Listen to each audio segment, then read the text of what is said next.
इसमें सही आती है, ये चेक करना है केवल बस। ठीक है, पहुंच जाइए वहां ऊपर। 5 मिनट के लिए पंखा बंद कर रहा हूँ।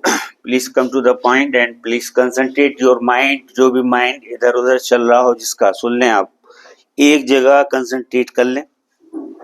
कोचिंग के बाद होगा जो भी होना है, बिल्कुल एक जगह केंद्र बिंदु पर लाइए। स्टार्ट कर रहा हूं मैं।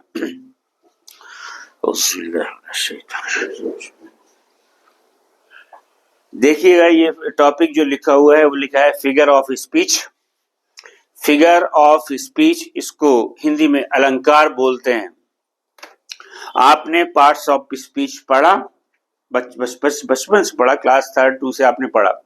पार्ट्स ऑफ स्पीच कितने होते हैं? English medium. Parts of speech कितने होते हैं? नो, कितने होते हैं?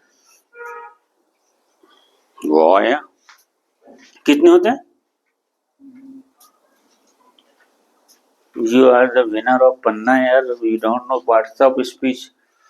खैर कोई बात नहीं, जो चीज सामने नहीं आई तो नहीं मालूम। अब सुन लेना, पार्ट्स ऑफ स्पीच 8 होते हैं। Noun, pronoun, adjective, verb, adverb, preposition not preposition, preposition, conjunction and interjection. आप किसी से पूछोगे डबल पार्ट ऑफ स्पीच क्या होता है, तो बच्चों को तो छोड़ो, आप टीचर नहीं बता पाएंगे 98%। सुन लें आप, पूछ के देख लेना। हाथ कंगन को आसिल क्या, पढ़े लिखे को फारसी क्या, पूछ के देखना। हेलो, सामने मेरी तरफ, बिल्कुल नीचे से नहीं होना चाहिए। डबल पार्ट ऑफ स्पीच आप पूछोगे नहीं बता पाएंगे। मैं आपको बता दूं कि डबल पार्ट्स ऑफ स्पीच में होते हैं जीरंड बहुत है, जीरंड, जीरंड और इन्फिनेटिव। जब सेंटेंस टू से स्टार्ट होता है तो वो इन्फिनेटिव होता है, जैसे to error is human, forgive is divine. गलती करना इंसान का काम है, माफ करना भगवान का। और जब सेंटेंस का सब्जेक्ट आईएनजी से शुरू हो, जैसे कि smoking cigarette is injurious to health, cigarette पीना स्वास्थ्य के लिए हानिकारक है। Consuming wine is injurious to health.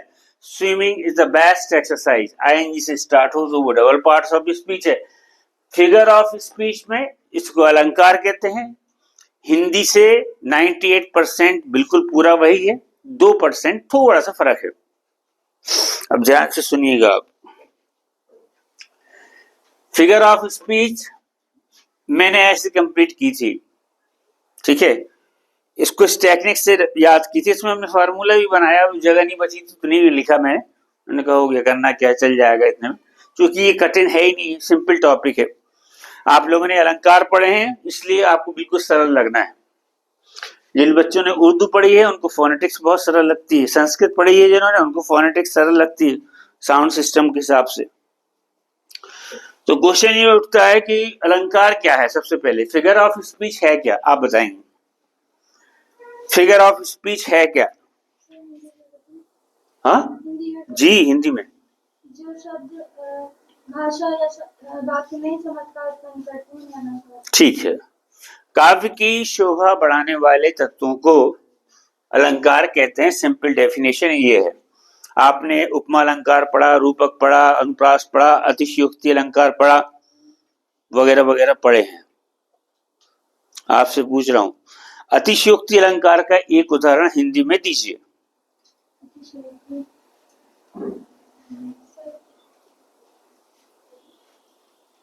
Time is over. Yes,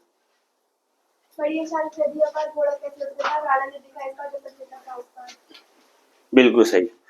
और कम से कम इसमें 2 एग्जाम्पल और कंप्लीट कर लिए, ठीक है। अतिशयोक्ति अलंकार, बड़ा चढ़ाकर बोलना। हनुमान की पूंछ में लगन न पाई आग, लंका सारी जर गई, गए निशाचर भाग। ठीक है, एक ये भी बहुत अच्छा एग्जाम्पल है, आपकी हिंदी कालिंदी परीक्षा बोर्ड सब में दिया है। अब क्वेश्चन ये उठता है कि हम स्टार्टिंग से ले रहे हैं, आप सुनना बस। नंबर 1, पहला आप याद रखेंगे एस। ध्यान से देखना, सबसे पहले आप याद रखेंगे एस, सिमिली। देखिएगा, सिमिली, मेटाफर, पर्सोनिफिकेशन। इन तीनों का एक जोड़ा है, मान के चलें इन तीनों का एक ग्रुप है, ये तीन बेस्ट फ्रेंड हैं। इन तीनों को देखो आप पहले। सिमिली जो लिखा हुआ है, सिमिली उपमा अलंकार, इसमें आप उपमा करते हो, वो उसके जैसा है, उसकी आवाज उसकी जैसी है, उसकी राइटिंग उसकी जैसी है, वह अपने पापा के ऊपर गया है, समझना। तो इसमें एज, लाइक, शो आदि वर्ड यूज होंगे, देन भी यूज होता है, ठीक है। पहला एग्जाम्पल देखिए, he is as cunning as a fox, वह इतना चतुर है, वह इतना बदमाश है जैसे कि फॉक्स। मन लगा के सुनना, किसी भी स्टूडेंट्स को खड़ा करके पूछूंगा मैं लास्ट में। तो इसमें उपमा की जाती है कि परी की हैंडराइटिंग परी के पापा जैसी है, ये उपमा है। उसका चेहरा ऐश्वर्या से मिलता है, ये उपमा है। He is as cunning as fog, as का इस्तेमाल हुआ तो तुम्हें दिमाग लगाने की जरूरत ही नहीं है, क्योंकि एज आए जिसमें सीधे लिख दो सिमिली, लाइक आए जिसमें लिख दो सिमिली, सो आए जिसमें लिख दो सिमिली, और देन आए तो लिख दो सिमिली। हम आपको देंगे वो टेस्ट पेपर, देखना आप 4 आंसर दिए होंगे, ऊपर सेंटेंस लिखा होगा और ये पूछेगा कि कौन सा अलंकार है। जिसने ये पढ़ लिया वो पूरे के पूरे क्वेश्चन कर देगा। बता रहे हैं, मैंने मॉर्निंग में भी बताया था 10 क्वेश्चन प्रवक्ता में आते हैं और रेलवे के में भी आ जाते हैं, और आप इस बारे में बिल्कुल नहीं जानते हो। तो समझ में आ गई होगी बात, सिमिली तुलना करना। फिर बात आती है मेटाफर। मेटाफर में तुलना नहीं की जाती, इसमें ये जो का त्यों रख दिया जाता कि वो शेर जैसा लड़ा, ऐसा नहीं, वह शेर है ये शेर। He was a lion in the fight, वह फाइट में लाइन था, लाइन जैसा नहीं, जैसा होता तो as, like, so वर्ड आते। पहला example, the camel is the ship of the dessert, camel जो है रेगिस्तान का जहाज है। ऊपर वाले ने उसके पैर में ऐसे गद्दे दिए हैं कि वो बालू पे जैसे चल सकता है, कोई दूसरा जानवर चल ही नहीं सकता, ठीक है। दो क्लियर। सिमिली में उपमा की जाती है, मेटाफर में तुलना नहीं की जाती, डायरेक्ट यही मान लिया जाता है कि ये अमिताभ बच्चन है।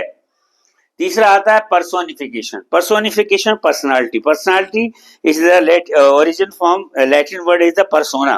पर्सोना का मतलब होता है मुखौटा। पहले लोग नाटक करने के लिए मुखौटा लगाते थे, और कोई शेर का भेष बना लेता था, कोई भालू का, तो वो आदमी जैसे गुण पैदा करने की जिसमें कला हो, वो पर्सोनिफिकेशन है, मानवीकरण। हिंदी में बोलते हैं मानवीकरण। जो मानव के पास है वो उन निर्जीव वस्तुओं में अगर तुम लगा दोगे तो पर्सोनिफिकेशन होगा। Opportunity knocks the door but once, मौके अवसर दरवाजे खटखटाते हैं लेकिन एक बार। तो क्या भैया दरवाजे के पैर हैं क्या, या अवसर के पैर हैं क्या कि वो आपको खटखटाएंगे? कवि ने ऐसा लिख दिया, इसलिए ये पर्सोनिफिकेशन है। अ लाई हैज नो लेग्स, झूठ के पैर नहीं होते। तो झूठ के पैर होते कहाँ है भैया? लेकिन निर्जीव चीज के लिए आपने पैर लगा दिए, पैर आदमियों के होते हैं, तो पर्सोनिफिकेशन है। 3 हुए एसएमपी, पहला सूत्र एसएमपी। फिर देखिएगा एपोस्ट्रोफी, हाइपरबली एंड यूफिमिज्म। तो AHE यहां देखना है आपको, कुछ नहीं करना, पूरे कंप्यूटर नोट्स आपकी फाइल में लगे हैं। हाइपरबली आपको पता चल गया, हाइपर बोले नहीं बोलना, स्पेलिंग को देख के लोग हाइपर बोले बोलेंगे। हाइपरबली, हाइपरबली अतिशयोक्ति अलंकार, बढ़ा चढ़ाकर बोलना जो संभावना हो। बहुत प्यारे एग्जाम्पल दिए हैं। देखिए दूसरा example, if all water of Dharma Sagar will dry when I am able to fill by my tears, अगर पूरे धर्म सागर का पानी सूख जाएगा तो मैं इतनी दम रखता हूं कि अपने आंसुओं से भर दूंगा। नहीं हो सकता, बड़ा चढ़ा के बोला गया, इसलिए अतिशयोक्ति अलंकार। आई बेग 1000 pardon, मैं आपसे 1000 बार माफी मांगता हूं। नहीं हो सकता, कोई 1000 बार कभी नहीं बोलता कि मुझे माफ कर दो, मुझे माफ कर दो, मुझे माफ कर दो। बोलता ऐसा क्या 1000 बार? आई एम सॉरी, 1 बार या 2 बार बस। इसमें बड़ा चढ़ा के लिखा 1000 बार, जो पॉसिबल नहीं है, इसलिए अतिशयोक्ति अलंकार है। यूफिमिज्म सब हिंदी में लिखा है, टेस्ट पेपर में देख लेना आप। यूफिमिज्म अप्री का प्री के रूप में वर्णन। ये बहुत बड़ी कमी है आजकल की न्यू जनरेशन में कि उनको बात करने की तमीज नहीं है, अल्फाजों का यूज करने का प्रयोग नहीं, कहां पे कैसे अल्फाज बोलना चाहिए, और है वही टंग, बातन हाथी पाइए और बातन हाथी पाओ। नहीं समझ रहे, ना समझे और वक्त गुजरने दो। He has fallen asleep. Where Pari ने पूछा, sir where is your grandfather? उन्होंने कहा, परी वो तो मर गए, कब के मर गए। तो अच्छा नहीं लगा सामने वाले को सुनने में, या अगल बगल वालों को भी नहीं अच्छा लगा कि ऐसे शब्द कैसे बोल रहे आप। ऐसा भी तो बोल सकते थे कि वो स्वर्ग से धार गए, आप ऐसा भी तो बोल सकते थे कि वो शांत हो गए, आप ऐसा भी तो बोल सकते हैं कि वो परलोक से धार गए, आप ऐसा भी तो बोल सकते हैं कि वो पंच तत्व में विलीन हो गए। आपने सीधे मर गए शब्द यूज कर दिया, जो अच्छा नहीं लगता बोलने में। जब भी आपने सुना होगा तो ये बोलते हैं लोग, भैया वो ओम शांति, ओम शांति, rest of the peace, rest of the peace. अब नहीं रहे, शांत हो गए, ऐसे वर्ड यूज। ही कोई खत्म हो गया तो आप गंदे शब्दों का प्रयोग ना करो। ही इज डेड, वो मर गए, समझना। नीचे हमने ये लिखा है, ऊपर ये लिखा है कि आप ऐसा बोलो, ही हैज फॉलन स्लीप, वो हमेशा के लिए सो गए। मतलब के लिए लिखा है that is he is dead, कि वो मर गए। दूसरा, you are telling me a fairy tale, तुम मेरे को परियों की कहानी सुना रही हो, झूठ पे झूठ बोलती जा रही हो, मैं सुनता जा रहा हूं। हेलो, लपेट लपेट के हम परेशान हैं। ऐसी कंडीशन में आप एक सेंटेंस बोलोगे जब कोई आपसे झूठ बोल रहा हो या आपको बेवकूफ बना रहा हो, you are telling me a fairy tale, मतलब क्या, मतलब नीचे लिखा है lie false, that is lie false, कि वो झूठ बोल रहा है। ये आपका यूफिमिज्म हो गया। एंटीसिस, विरोधाभास, ध्यान से सुनिएगा, एंटीसिस, और इसके नीचे लिखा है ऑक्सीमोरॉन, ऑक्सीमोरॉन। एंटीसिस और ऑक्सीमोरॉन दोनों एक ही चीज हैं, दोनों ही विरोधी शब्दों के लिए प्रयोग किए जाते हैं। किसी ने रात बोला तो सामने वाला दिन बोलेगा, ठीक है ना। अगर आपने माता पिता बोला तो वो पिता बोलेगा। उसके लिए पॉइंट नंबर 7 और 8 है। एक से अधिक व्यक्तियों के लिए एंटीसिस का प्रयोग होता है, लेकिन केवल एक व्यक्ति हो, अगर एक व्यक्ति, तो उसके लिए ऑक्सीमोरॉन का यूज होता है। कितना सरल है। विरोधाभास हिंदी में पढ़ा होगा आपने। एग्जाम्पल देखिए, man propose and God disposes, आदमी मांगता है और भगवान देता है। एक तरफ आता है मांगना, देखो मांगना, मालिक से मांग रहे हो आप, और एक तरफ आ रहा है देना, दोनों विरोधाभास हैं। टू आ, अभी एरर पढ़ लो आप, आ है इसका pronunciation. To error is human, forgive is divine. गलती करना इंसान का काम है और माफ करना ईश्वर का काम है। ये सब जो बोल रहा हूं मैं, वो सब टेस्ट पेपर में लिखा है। आप तो ये दिमाग में पकड़ो ये कि सर ये बता कैसे रहे। हमने इन चारों का एक ग्रुप अलग बनाया ऑक्सीमोरॉन तक, क्योंकि ओ को अगर हम छोड़ देते तो ये इसी का पार्ट है, वो दूसरे में चला जाता। अब लिया मैंने मेटोनमी, मेटोनमी और सिनेक्डिकी, प्रोनाउंसिएशन देखो कितना खतरनाक है। अगर हम हिंदी में ना लिखें तो आप पढ़ते कुछ का कुछ पढ़ते आप। मेटोनमी का मतलब है नाम का परिवर्तन। हम कुछ कहना चाहते हैं लेकिन कोई दूसरा हम नाम यूज कर रहे हैं। मैंने बोला pen is mightier than the sword, ये पैराग्राफ राइटिंग लिखने के लिए आते थे बीए में, फर्स्ट ईयर में, फाइनल में आए हैं ये। मतलब पेन जो है तलवार से ज्यादा ताकतवर है, इसकी व्याख्या करो आप 80 शब्दों में। एक पेन है, मैं यहां से एक लेटर लिख रहा हूं और मैंने दैनिक भास्कर प्रेस में दे दिया, समझना। हमने कहा ये न्यूज बहुत इंपॉर्टेंट है, छपना चाहिए कल। ऑल ओवर इंडिया में जितने भी दैनिक भास्कर की ब्रांच है वो तुरंत मेल हो जाएगा, और दूसरे दिन वो सब पेपर में, पूरी इंडिया की जनता ने पढ़ लिया। सोचो आप, ये है पेन। एक तलवार से आप कितने काटोगे गले, कितने लोगों को मारोगे, एक को, दो को, इतने में तो दूसरा आपको निपटा देगा। यहाँ पे ये बात बोली जा रही है कि जो पेन जो है वो एक राइटर के लिए, एक टीचर के लिए, एक ऑथर के लिए, एक पोइट के लिए, कलम के बगैर ये कुछ नहीं कर सकते, ठीक है। Pen is useful for author और पोइट, लेखक और कवि के लिए पेन यूजफुल है। And sword is useful for soldier, और सोल्जर सिपाही के लिए तलवार यूजफुल है। ये सब हिंदी में लिखा है आपके टेस्ट पेपर में, आप इस टेक्निक को पकड़ लो तो बस कंप्लीट। सिनेक्डिकी आप देख रही है, मेरे यहाँ पे सुल्तान बोलक कर रहा हूं मैं, तो नाम ही से नफरत है मेरे को, लिख गया मैं धोखे से, नाम से और इंसान से, दोनों से। पुष्पा 2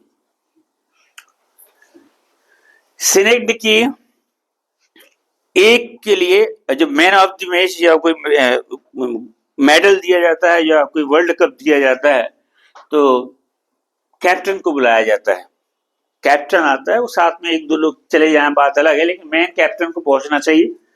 उस कैप्टन के पीछे मान लो विराट कोहली को कोई मेडल मिला तो विराट कोहली भर को थोड़ी मिला, वो पूरी इंडियन क्रिकेट टीम को जो 11 लोग खेले हैं ना, और 2 जो एक्स्ट्रा खिलाड़ी हैं उनको मिला के सबके नाम अंकित हैं उसमें।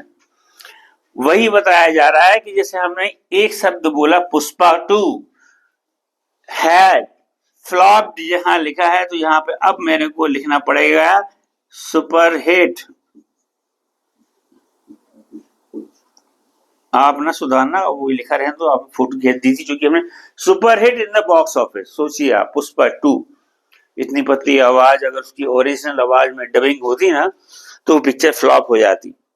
आवाज बहुत, साउंड उसका गड़बड़ है, और डबिंग जो की गई है उससे दमदार बनी है पिक्चर, और बहुत ही शानदार मूवी, कम पैसों में बहुत कम बजट में मूवी बनी। और रामाजी राव फिल्म सिटी हैदराबाद में 80% शूटिंग हो गई।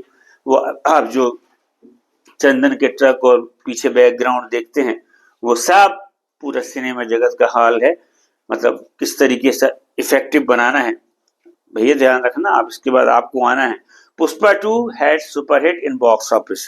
पुष्पा 2 अब बॉक्स ऑफिस पर सुपर हिट हुई तो केवल अल्लू अर्जुन का नाम नहीं हुआ, उस फिल्म की हीरो का, हीरोइन का, डायरेक्टर का, विलेन का, पूरी टीम खड़ी है उसके पीछे। वो टीम को बोलते हैं सिनेडिक्की। आपने केवल पुष्पा 2 बोला, लेकिन जैसे मैंने पुष्पा 2 बोला तो आपके दिमाग में पोस्टर सामने आ गया होगा। फिर लिखा India won the match against Pakistan.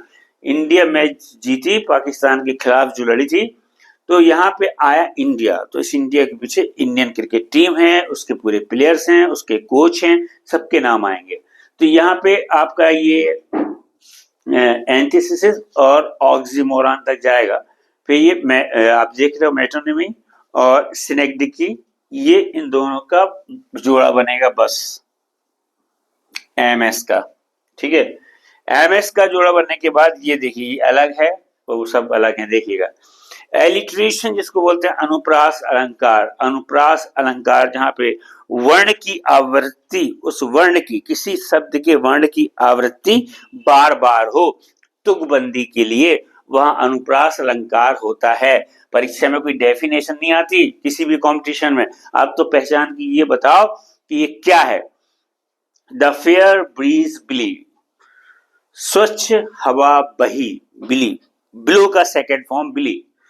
The white form फिली, देखो आप कैसी तुकबंदी, कितनी प्यारी, तुम लोग को ढूंढने पे नहीं मिलेगा। कॉलेज का है, जब पढ़ रहे थे उस टाइम पे मैंने डायरी से छांट की डायरी में लिखा था। आपने कितना छांट के लिखा चेक कर लो, फर्स्ट ईयर में जो पहुंच दिए हैं एग्जाम, जो सेकेंड ईयर में, कि फर्स्ट ईयर की खास खास चीजें कि आपने अपने रजिस्टर में या डायरी में रखी कि आप अब तो हम फर्स्ट ईयर पढ़ेंगे नहीं, लेकिन जो फर्स्ट ईयर का जो इम्पोर्टेंट मटेरियल वो हमारे ब्रेन में रहे। नहीं किया। द फुरो फॉलोड अ फ्री, ये देखिए मतलब जब मिट्टी और कंकड़ हवा के साथ होते हैं तब फुरो वर्ड का यूज होता है, उसको बहने के लिए बात आई। ये कॉलेज राइटर का नाम है, आपको मालूम है जब डैश लगा के कुछ लिखा जाता है तो राइटर का नाम होता है। ये पोइट है, फेमस पोइट, कवि। ये इसके बाद देखिएगा जो एलिट्रेशन आपने देखा, एलिट्रेशन को और ओनोमेटाफिया को और आयरनी को और पन को एक साथ ले सकते हैं, AOIP। देखिएगा सबसे प्यारा तो ये लगता है, सबसे प्यारा क्योंकि मजेदार है, ये पूरा फिगर ऑफ स्पीच मजेदार है, क्योंकि काव्य की शोभा बढ़ा रहा हो तो मजेदार तो होगा ही। इसमें जो भी जानवर हो, जो भी कीड़ा मकोड़ा हो, उसकी आवाज जो होती है उसको बोलते हैं ओनोमेटोपिया। सांप ने फुसकार लगाई, मधुमक्खी गुनगुनाई, घरेलू मक्खी भनभनाई, बिल्ली ने म्याऊ म्याऊ किया, कुत्ता भौंका, घोड़ा घोड़ा क्या है घोड़े के लिए, घोड़ा ही नहाया, ठीक है। तो ये ने वर्ड, तो ये ढेरों एग्जाम्पल आपने टेंस में पढ़ लिया। The snakes are hissing, snakes are hissing, सांप फुसकार मार रहे हैं। The honey bees are humming, मधुमक्खियां गुनगुना रही हैं। The home flies are buzzing, ठीक है। द हॉर्सेस आर नेइंग, ढेरों लिख दो, सुखी मर्दी। 2 एग्जाम्पल में रखो बस, अच्छे हैं जो। जानवरों की आवाज वाला कोई सेंटेंस आए, संविदा वर्ग 1 की परीक्षा में आया था, इसमें से 2 क्वेश्चन, एक ये वाला क्वेश्चन आया था ओनोमेटोपिया का। फिर आता है आयरनी। आयरनी का मतलब होता है व्यंग, जब कोई व्यंग करके बोलता है। कैसे व्यंग? जैसे हम रंग महल वाले सुनील से बोलने के, जैसा परिवार वाले विकी से बोलने के इतने बड़े कपड़े की दुकान के मालिक हो और खुद फटी शर्ट पहनते हो, ये व्यंग हो गया एक, समझ रहे? ये एक व्यंग हो गया। तो इसमें व्यंग्य का इससे अच्छा एग्जाम्पल तो नहीं मिले, 100 में से एक लिखाइए। हाउस बर्न डाउन, अब फायर फाइटर्स, जो घर जलते हुए घरों को बचाते हैं ना, उनको बोलते हैं फायर फाइटर्स, जो जलते हुए घरों को बचाते हैं। अब fire fighters house burn down, देखिए अब मतलब फायर फाइटर्स का घर जलता है। दिस इज आयरनी, ये आयरनी है, बिकॉज फायर फाइटर्स, जो फायर फाइटर्स होते हैं उनको ट्रेनिंग दी जाती है घर बचाने की। आप कह रहे हो उनका घर जल रहा। Fire fighters are trained to put out fires, आग को बुझाने में, आग को दबाने में, आग को बाहर निकालने में फायर फाइटर्स एक्सपर्ट होते हैं, इसलिए ऐसा तो हो ही नहीं सकता। फिर आता है पन, श्लेष अलंकार। हिंदी में तुम लोगों ने जो पढ़ा है वो ये पढ़ा है कि पन, श्लेष अलंकार के बारे में ये पढ़ा है आपने कि श्लेष का अर्थ चिपका हुआ होता है। जब एक ही वर्ड कई बार आए और उसका अर्थ अलग अलग हो तब वहां पे श्लेष अलंकार होता है। जैसे रहीमन पानी राखिए, रहीमन पानी राखिए, बिन पानी सब सून, पानी गए ना उबरे, मोती मानस चून। मोती मानस चून तीनों के लिए पानी है, समझना आप, लेकिन इससे उसका कोई लेना देना नहीं है। इंग्लिश का जो पन है नाम श्लेष अलंकार के लिए है, लेकिन वो कोई भी ना, वाटर 3 बार आएगा, आप सोचो कि चिपका हुआ वर्ड आएगा, वो डायरेक्ट ट्रांसलेशन थोड़ी ना है, सब में है, इसमें भर नहीं है, समझ रहे हो? फन, पन को आपने फन से यार हमेशा जिंदगी में नहीं बोलोगे। आज संडे फन करो, Sunday is the fun day, जिसमें फन हो, जिसमें जोक्स हो, वो एक्चुअली में पन है। ठीक है, यहाँ पे एक एग्जाम्पल से आपके समझ में आ जाएगा, और कई बच्चों को तो रट गया होगा जिन्होंने सुबह भी सुन लिया और अब भी सुन लिया है। I became well read, well read के नीचे अंडरलाइन किया गया, I became well read by reading in the sun, समझ रहे आप? वो ये कह रहा है कि हम जो गोरे लाल हो गए हैं ना टमाटर जैसे, वो इसलिए हो गए कि हम धूप में कुर्सी डाल के पढ़ते हैं। ऐसा हो सकता है? ये हो सकता है ऐसा? तुम धूप की रोशनी में बैठोगी गर्मियों में तो आप गोरे हो जाओगे और रंग जल जाएगा आपका, इसलिए ये फन है, मजाक कर रहे हो आप। बहुत सारे ऐसे एग्जाम्पल है, लेकिन इससे अच्छा, इससे बेस्ट कोई एग्जाम्पल नहीं है। आपने कॉपी में लिख लिया होगा तो आपको लिखते लिखते रट गया होगा, और जिन्होंने सुबह भी सुना शाम की, तो वो इस मुकाम पे पहुंच गए हैं कि अगर हम उनको बुला दें तो वो लिख सकते हैं पूरा का पूरा। तो इसको ऐसा याद रखिए, SMPAHEOMSAOIP कंप्लीट, ये टेक्निक है। इसको जरूर लिख लो वहीं पे जहां लिखा हो, या साइड में कभी भी भी लिख लो, जहां लिखना हो लिख लो, बस बंद कर दीजिए।